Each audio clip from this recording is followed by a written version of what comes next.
नमस्कार मित्रों, स्वागत है आप लोगों का इस छोटे से यूट्यूब चैनल उदय एकेडमी पर।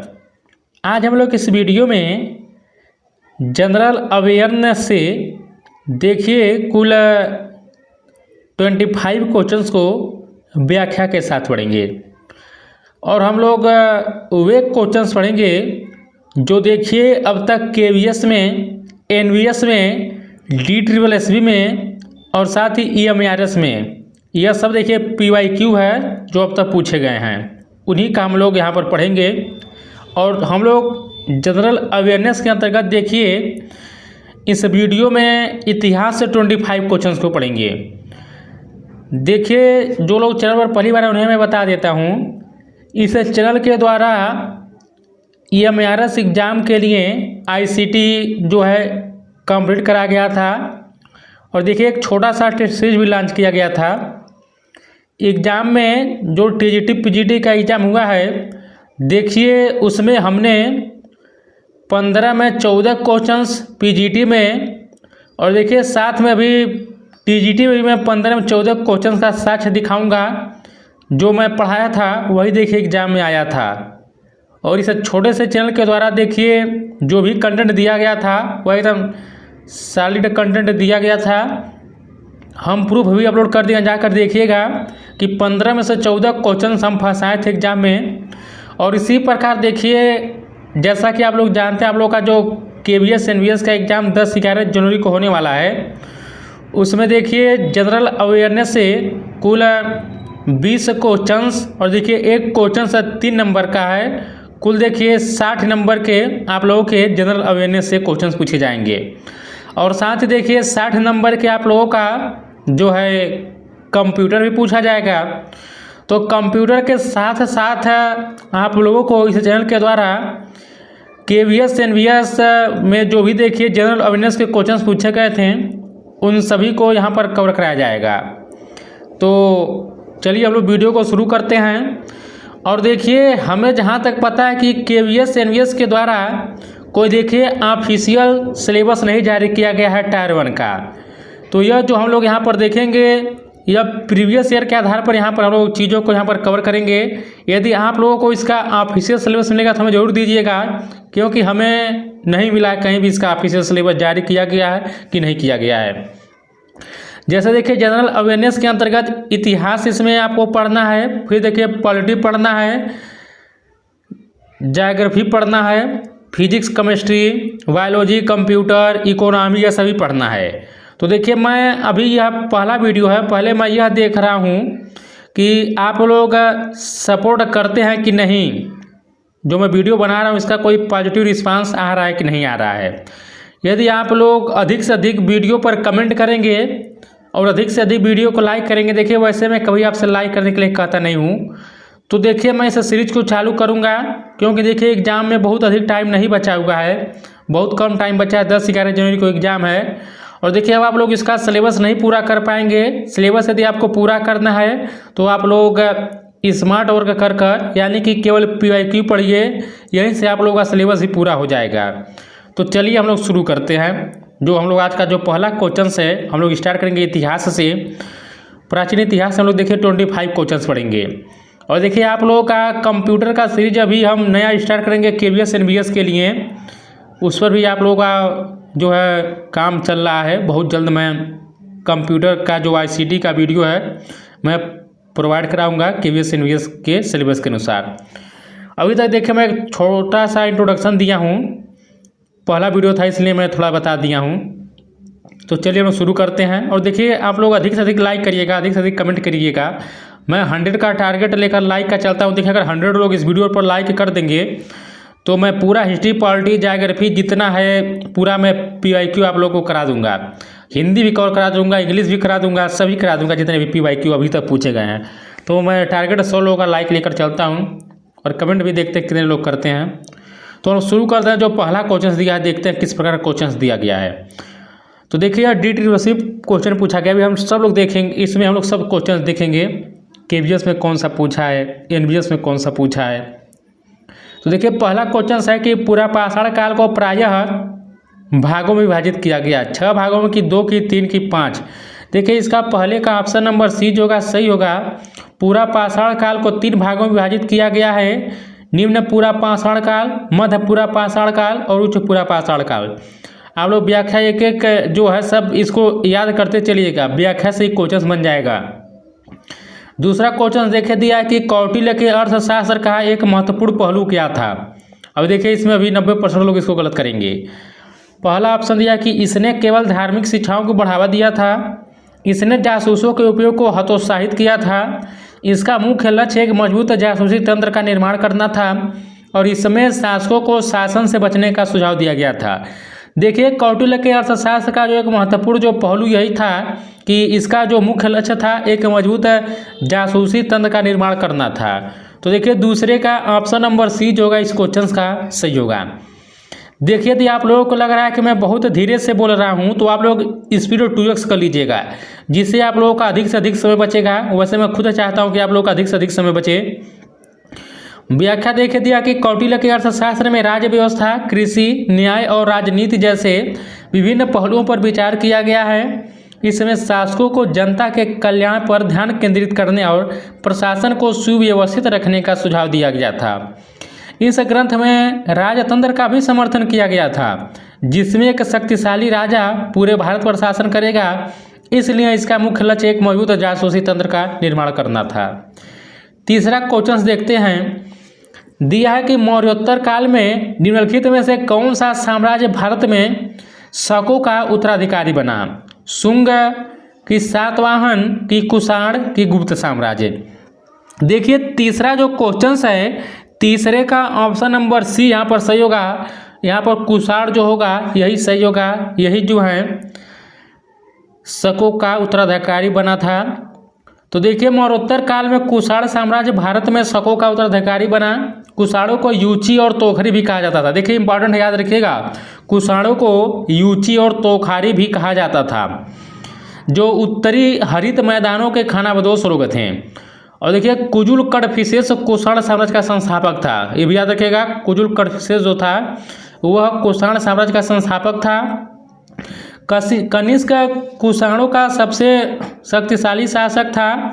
उसने पुरुषपुर यानी कि पेशावर को अपनी राजधानी बनाया था, लेकिन मथुरा भी उसकी एक प्रमुख राजधानी थी। पुरुषपुर उसकी मुख्य राजधानी थी, जबकि मथुरा उसकी दूसरी राजधानी थी। देखिए हम लोग यहाँ पर कुषाण साम्राज्य के बारे में जितने भी इंपॉर्टेंट क्वेश्चन बन सकते थे पूरा व्याख्या के माध्यम से कवर कर लिए हैं। आगे बढ़ते हैं हम लोग, जो चौथा नंबर का क्वेश्चन है। देखिए क्वेश्चन दिया है कि यहाँ पर गुप्त शासकों ने बड़ी संख्या में किसके सिक्के जारी किए थे, मतलब जारी किए जिन्हें दिनार कहा जाता था। तो देखिए ऑप्शन आप लोग खुद आंसर देख लिए हैं, व्याख्या से देखते हैं। गुप्त शासकों ने बड़ी संख्या में सोने के सिक्के जारी किए जिन्हें उन्हें उनके अभिलेखों में दिनार कहा गया। याद रखिएगा, जो गुप्त शासकों ने बड़ी संख्या में जो सोने के सिक्के जारी किए गए थे उन्हें दिनार कहा जाता, और ये सिक्के अपनी कलात्मकता और सोने की शुद्धता के लिए जाने जाते थे। हालांकि कुषाण सिक्कों की तुलना में इनमें सोने की शुद्धता थोड़ी कम थी, ये भी याद रखिएगा। पांचवा क्वेश्चन देखिए, यह KVS PRT में यह क्वेश्चन पूछा गया था, अभी 2023 में पूछा गया है। क्वेश्चन है कि सिंधु घाटी सभ्यता का कौन सा स्थल भारत में स्थित नहीं है। कालीबंगा की, राखीगढ़ी की, लोथल की, मोहनजोदड़ो। देखिए 5 जो होगा, पांचवे का जो होगा आप लोगों का करा कि कौन सा भारत में स्थित नहीं है। देखिए मोहनजोदड़ो यही भारत में स्थित नहीं है, बाकी कालीबंगा हो गया, लोथल हो गया, राखीगढ़ी हो गया, ये सब स्थित है। तो पांचवें का ऑप्शन नंबर डी जो होगा सही होगा। व्याख्या याद रखते चलेगा, एकदम रख लीजिएगा व्याख्या को। मोहनजोदड़ो सिंधु घाटी सभ्यता का स्थल है जो भारत में नहीं है। मोहनजोदड़ो पाकिस्तान के सिंध प्रांत के लरकाना जिले में सिंधु नदी के तट पर स्थित है। इस स्थल के उत्खनन का कार्य 1922 में राखाल दास बनर्जी द्वारा करवाया गया था। और देखिए कालीबंगा जो है यह राजस्थान में पड़ता है, राखीगढ़ी हरियाणा में है, लोथल जो है गुजरात में है। आप लोग इसको याद रखिएगा। अगला क्वेश्चन देखिए, दिया है कि हड़प्पा का प्राचीन शहर किस नदी के किनारे बनाया गया था। रावी के, कि सतलुज के, कि कोसी के, कि मीरा के। देखिए यह सब KVS में क्वेश्चन पूछा गया है। तो हड़प्पा का जो प्राचीन शहर है वह रावी नदी के किनारे होगा यहाँ पर। तो ऑप्शन नंबर ए जो होगा 6 का सही होगा। देखिए हड़प्पा का जो प्राचीन शहर रावी नदी के तट पर बनाया गया था। सिंधु घाटी सभ्यता की खोज सर्वप्रथम 1921 ईस्वी में पाकिस्तान के पश्चिमी पंजाब प्रांत में स्थित हड़प्पा के आधुनिक स्थल पर की गई थी। यह स्थल पाकिस्तान के पंजाब प्रांत के मोंटगोमरी जिले में स्थित है। जिला आप लोग याद रखिएगा कहाँ पर है, किस प्रांत में कहाँ पर। जब क्वेश्चन को कठिन बनाना रहेगा तो यह भी पूछेगा कि किस पाकिस्तान किस जिले में या किस प्रांत में कहाँ पर है। देखिए सिंधु सभ्यता में खोजा गया सर्वप्रथम जो स्थल हड़प्पा था, इसलिए इस सभ्यता का नाम हड़प्पा सभ्यता रखा गया। इस स्थल का सर्वप्रथम उत्खनन दयाराम साहनी के द्वारा 1921 में किया गया था। अगला क्वेश्चन देखते हैं। क्वेश्चन नंबर देखिए 7 यहाँ पर दिया है। क्वेश्चन करा कि निम्नलिखित में से कौन सा भारत का एक पूरा पाषाण स्थल नहीं है। भीमबेटका नहीं है, कि हुंसगी नहीं है, कि कुरनूल की गुफा, की बराबर गुफा। तो देखिए 7 का जो होगा ऑप्शन नंबर इस क्वेश्चन का डी जो होगा वह सही होगा। देखिए जो बराबर की गुफा है यह जो है पूरा पाषाण स्थल नहीं है। बाकी भीमबेटका गुफा, हुंसगी, कुरनूल यह सब संबंधित है। तो आखिर में बराबर गुफा क्या है।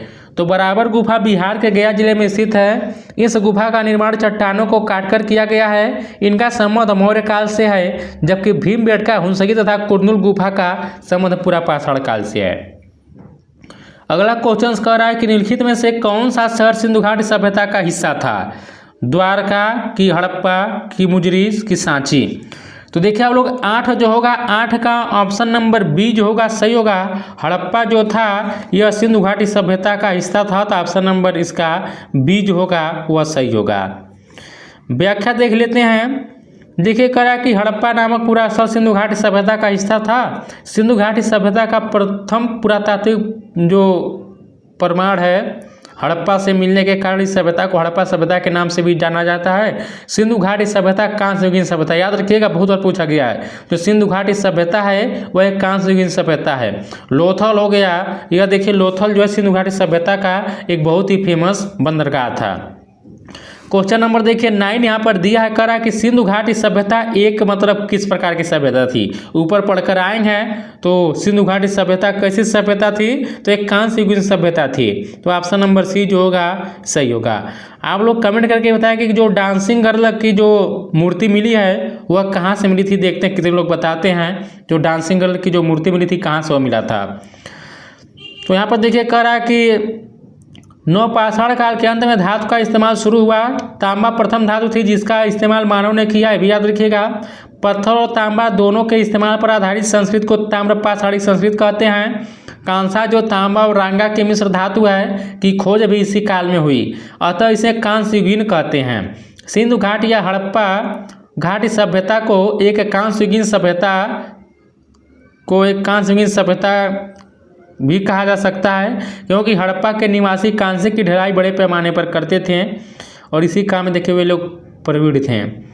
क्वेश्चन नंबर 10 का है कि मोहनजोदड़ो पाकिस्तान के सिंध प्रांत में पुरातत्व स्थल है। मोहनजोदड़ो का क्या अर्थ होता है। आतंकमय पुरुषों का स्तूप, कि महान पुरुषों का स्तूप, कि संतुष्ट पुरुषों का स्तूप, कि मृत पुरुषों का स्तूप। देखिए मोहनजोदड़ो का जो अर्थ होता है वह मृतकों का टीला होता है। तो यहाँ पर क्या हो जाएगा, जो हो जाएगा आप लोग का मृत पुरुषों का स्तूप होगा। तो ऑप्शन नंबर 10 का डी जो होगा सही होगा। मोहनजोदड़ो पाकिस्तान के सिंध प्रांत में स्थित एक पुरातत्व स्थल है। मोहनजोदड़ो का सिंधी में शाब्दिक अर्थ देखिए मृतकों का टीला होता है। मोहनजोदड़ो नदी के तट पर सिंधु नदी के तट पर स्थित है तथा इसकी खोज 1922 में राखाल दास बनर्जी द्वारा की गई थी। मोहनजोदड़ो से देखिए बृहत स्नानागार के साक्ष्य मिले और देखिए साथ में यहाँ पर जो डांसिंग गर्ल है उसकी जो कांसे की मूर्ति यहीं से मिली है। देखिए हम यहाँ पर व्याख्या में बता दिया या आप लोगों से होम कमेंट में पूछे थे। क्वेश्चन नंबर देखिए 11 करा है कि बनावली हरियाणा के किस जिले में सिंधु घाटी सभ्यता काल से संबंधित पुरातत्व स्थल है। सिरसा में, कि कुरुक्षेत्र में, कि फतेहाबाद में, कि जींद में। और देखिए जो क्वेश्चन पूछा गया है DTTGT पूछा गया था। तो 11 का ऑप्शन नंबर सी जो होगा सही होगा। बनावली हरियाणा जो है यह जींद जिले में स्थित हरियाणा के। तो ऑप्शन नंबर जो होगा इस क्वेश्चन का डी जो होगा सही होगा 11 का। बाकी थोड़ा व्याख्या देख लेते हैं। देखिए करा कि बनावली हरियाणा के फतेहाबाद जिले में सिंधु घाटी सभ्यता से क्या दिया है, फतेहाबाद जिला दिया है। और अच्छा ऑप्शन देखते हैं क्या दिया है, देखते हैं एक बार थोड़ा। देखिए ऑप्शन नंबर सी यहाँ पर सही होगा, 11 का वो नहीं होगा, फतेहाबाद में है, वही हम कर। तो कौन सा होगा यहाँ पर, याद रखें। और देखिए बनावली हरियाणा का फतेहाबाद जिले में सिंधु घाटी सभ्यता से संबंधित एक पूरा स्थल है। इस स्थल की खोज आर्य विश्व ने की थी। और देखिए यहाँ से प्री हड़प्पा एवं हड़प्पोत्तर काल के प्रमाण प्राप्त हुए हैं। यहाँ से मिट्टी से बने हल एवं बढ़िया किस्म के जौ प्राप्त हुए हैं। ये भी याद रखिएगा, पूछ लेगा कि मिट्टी के बने हल कहाँ से मिला है, तो बनावली से मिला है। और बढ़िया किस्म का जौ भी मिला है। बनावली से जल निकासी प्रणाली का अभाव मिलता है, यानी यहाँ पर जल निकासी का कह सकते हैं कोई साक्ष्य नहीं पाया गया था। 11 का सी होगा। 12 का हम लोग देखते हैं, कह रहा है कि निम्नलिखित में से किस पुरातात्विक स्थल में बंदरगाह पाया गया था। हम लोग पढ़ चुके हैं, बताइए मोहनजोदड़ो में कि कालीबंगा की लोथल में कि हड़प्पा में। देखिए जो बंदरगाह पाया गया था वह लोथल में पाया गया था। तो ऑप्शन नंबर जो है यह सी से होगा। देखिए लोथल जो है भोगवा नदी के तट पर स्थित है, ये भी आप लोग याद रखिएगा। तो यहाँ पर दिया भी है कि लोथल गुजरात राज्य के अहमदाबाद जिले में सरागवाला गांव में स्थित बंदरगाह शहर है। यह 1954 में खोजा गया था और इसकी खुदाई भारतीय पुरातत्व सर्वेक्षण ASI द्वारा 1955 से 1960 तक की गई थी। इस ASI के अनुसार लोथल में दुनिया के सबसे पुराने जो ज्ञात बंदरगाह थे। क्वेश्चन नंबर 13 कर रहा है कि निम्नलिखित में से कहाँ पहली बार सिंधु घाटी सभ्यता की खोज की गई थी। अमरी में कि कोटदीदी में कि हड़प्पा में कि मोहनजोदड़ो में। देखिए 13 का ऑप्शन नंबर सी सही होगा। पहली बार जो सिंधु घाटी सभ्यता की खोज की गई थी हड़प्पा में की गई थी। तो देखिए KVS TGT पूछा गया है, तो ऑप्शन नंबर सी इसका सही होगा। सिंधु घाटी सभ्यता का देखिए जो विस्तार है पूर्व में हरियाणा, राजस्थान तथा गुजरात से आरंभ होकर पश्चिम में मकरान तट तक है। वर्ष 1921 में दयाराम साहनी एवं 1922 में राखालदास बनर्जी द्वारा हड़प्पा की खोज, दयाराम साहनी द्वारा 1921 में, मोहनजोदड़ो की खोज 1922 में राखालदास बनर्जी के द्वारा। और कह रहा है कि पाकिस्तान की खोज की गई, यही मतलब पाकिस्तान में बोल रहा है। इस सभ्यता के प्रमुख जो स्थल हैं रंगपुर जो गुजरात में है, चनहुदड़ो, सुरकोटदा, मांडा, रोपड़, कालीबंगा, बनावली आदि। हमें कमेंट करके बताइए कि आप लोग यह मांडा जो है यह किस नदी के किनारे स्थित थी। आप लोग इसको हमें बताइए कि मांडा किस नदी के किनारे स्थित था। देखते हैं कौन लोग एग्जाम को लेकर सीरियस हैं, कौन कौन कमेंट करते हैं। क्वेश्चन नंबर 14 कह रहा है कि देखिए इमरस TGT पूछा गया था पिछली बार। सिंधु घाटी सभ्यता का बंदरगाह शहर कौन सा है। हड़प्पा है कि आलमगीर है कि बनावली की लोथल। पढ़ा चुके हैं, लोथल है। व्याख्या बाकी देखिए अभी याद रखिए, व्याख्या थोड़ा जरूर याद रखिए। सिंधु घाटी सभ्यता का बंदरगाह शहर लोथल है। लोथल साबरमती नदी और उसकी सहायक भोगवा नदी के बीच स्थित है। इस बंदरगाह शहर की खोज पुरातात्विक SR राव की अगुवाई वाली टीम ने की थी। क्वेश्चन नंबर 15 करा कि निम्नलिखित में से पहला स्थान कौन सा था जहां सिंधु घाटी सभ्यता की खोज हुई थी। आमरी की, कोटदीजी की, हड़प्पा, मोहनजोदड़ो। देखिए क्वेश्चन रिपीट हो गया है, यहाँ पर हड़प्पा ही होगा इस क्वेश्चन का। लेकिन आप लोग व्याख्या भी देखिए, हम लोग ऊपर ही पढ़ चुके हैं, बहुत बड़ा दिया है, ये सब ऊपर पढ़ेंगे। अगला क्वेश्चन करा कि निम्नलिखित सिंधु सभ्यता स्थलों में से महान स्नानागार मतलब हड़प्पा में पाया गया, मोहनजोदड़ो में कि कालीबंगन में कि धौलावीरा। बताइए। देखिए 16 का ऑप्शन नंबर बी होगा, मोहनजोदड़ो में महान स्नानागार पाया गया था। तो इस क्वेश्चन का बी जो होगा सही होगा। देखिए हम लोग पूरी इस वीडियो में 25 क्वेश्चंस को करेंगे। आप लोग इन 25 में से जितना क्वेश्चन सही होगा ईमानदारी के साथ आप लोग कमेंट करके हमें बताइएगा। देखते हैं कितने लोगों का कितना क्वेश्चन सही हुआ है। देखिए कह रहा है कि सिंधु घाटी सभ्यता विश्व की प्राचीन नदी घाटी सभ्यताओं में से एक थी। इसे हड़प्पा सभ्यता के नाम से भी जाना जाता है। मोहनजोदड़ो, कालीबंगन, लोथल, धौलावीरा, राखीगढ़ी और हड़प्पा इसके प्रमुख स्थल हैं। मोहनजोदड़ो से प्राप्त विशाल स्नानागार का जलाशय दुर्ग के टीले में स्थित है। सबसे महत्वपूर्ण सार्वजनिक स्थलों में से यह एक है। यह 11.88 मीटर लंबा तथा 7.01 मीटर चौड़ा और 2.43 मीटर गहरा है। यह तो नहीं पूछेगा, लेकिन पूछ भी सकता है। इस वर्तमान युग में कोई भरोसा नहीं कि एग्जाम में कौन सा क्वेश्चन पूछ सकता है। देखिए क्वेश्चन नंबर 17 कह रहा है कि निम्नलिखित में से हड़प्पा काल के किस स्थल में समुद्री व्यापार के साक्ष्य मिले। देखिए वही स्थल होगा जहाँ से आप लोगों को वह मिला था, बंदरगाह मिला था। तो लोथल ही होगा इसका उत्तर। तो देखिए 17 का ऑप्शन नंबर बी जो होगा सही हो जाएगा। तो याद रखिएगा कि लोथल प्राचीन सिंधु घाटी सभ्यता के शहरों में से एक है। यह भारत के गुजरात राज्य में स्थित एक बंदरगाह शहर था। हड़प्पा काल में समुद्री व्यापार के साक्ष्य लोथल में मिलते हैं। यहाँ से मोती, जवाहरात और कीमती गहने पश्चिमी एशिया और अफ्रीका के देशों को भेजे जाते थे। लोथल की खोज 1954 ईस्वी में रंगनाथ राव ने की थी। यह स्थल भोगवा नदी के किनारे स्थित था, ये भी याद रखिएगा।